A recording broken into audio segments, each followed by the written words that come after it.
kids won't be up for another 2 hours. Yeah, and I want to thank the band for being out here. You know, there's nothing like the City of Fairfax band that hosted every patriotic occasion. My name's Chap Petersen. I was a state senator for a while. Before that, I was a city councilman. And I think if I could have one epitaph for my political career is that I voted for the rezoning to allow this business back in 1999. And it was one of the best decisions that we made.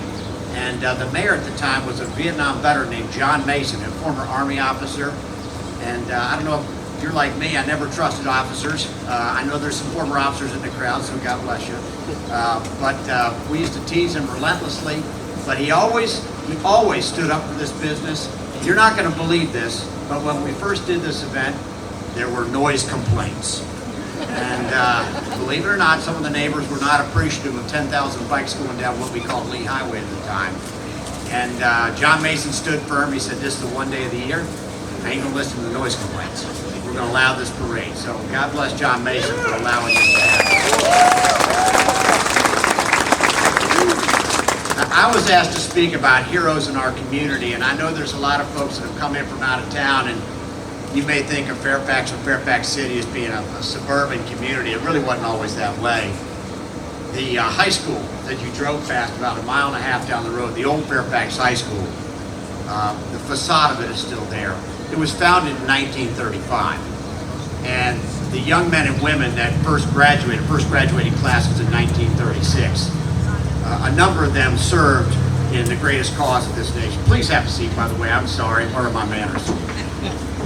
Served in the greatest cause this nation had in World War II, and many of the young men were served in the 29th Infantry Divisions. Now, those of you that are military historians or just people interested in U.S. history know about the 29th Infantry Division.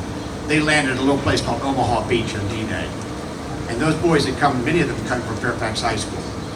And this is when this was still a rural community. It wasn't the suburban community you see today. We had another hero in our community named James Robinson. He was a graduate at Annandale High School. He was a sergeant, U.S. Army, earned the Medal of Honor in Vietnam, saved dozens of lives with his heroism. We named a high school after him, Robinson High School. We had a woman named Vicki Armel. Her maiden name was Vicki Owen. She was class of 1983 at Fairfax High School, my sister's class. And she was killed by an assailant at Chantilly Police Station in 2006. It's a name that we still remember. It's still held very dear by the law enforcement community. And then the last name I wanted to bring up was a friend of mine I grew up with, and that was Lieutenant Colonel Justin Constantine of the United States Marine Corps. Do we have any Marines in the audience? Justin grew up with me. He was class of 1988 at Fairfax High School. He was a JAG officer, was serving in Iraq in 2006, was on patrol in Anbar province, which was the most dangerous province in Iraq. A sniper shot him. The bullet went through the back of his head, came out through his mouth. He had his life saved by a Navy corpsman who performed an emergency tracheotomy in the field. Justin, by a miracle, survived. He learned to talk. He had to learn basically to do everything all over again.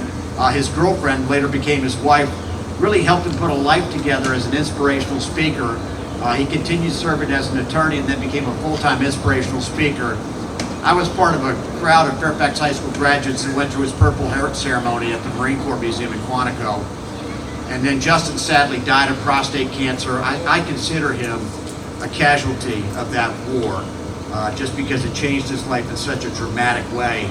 I challenged the city council 2 years ago in my speech to rename the park across the street for Justin Constantine. I hope someday that challenge will be accepted, because he was an American hero and someone that was recognized on a national basis. Now, let me talk about one more group of heroes, and that's you. And let me give you context. I remember coming to these parades 25 years ago, and believe it or not, the history of certain conflicts in certain parts of this nation were thought differently than they are today. And in a lot of ways, the memories that you all have brought back, particularly those of you that served in Vietnam and those of you who have ridden for veterans in Vietnam, has helped change the perception of that conflict.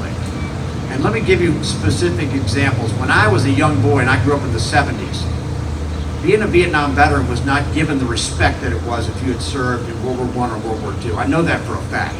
I'm sorry if I speak candidly, but because of rides like this, because of people like yourself, you brought respect to a group of people that deserve respect. And let me tell you about another group of people. Please.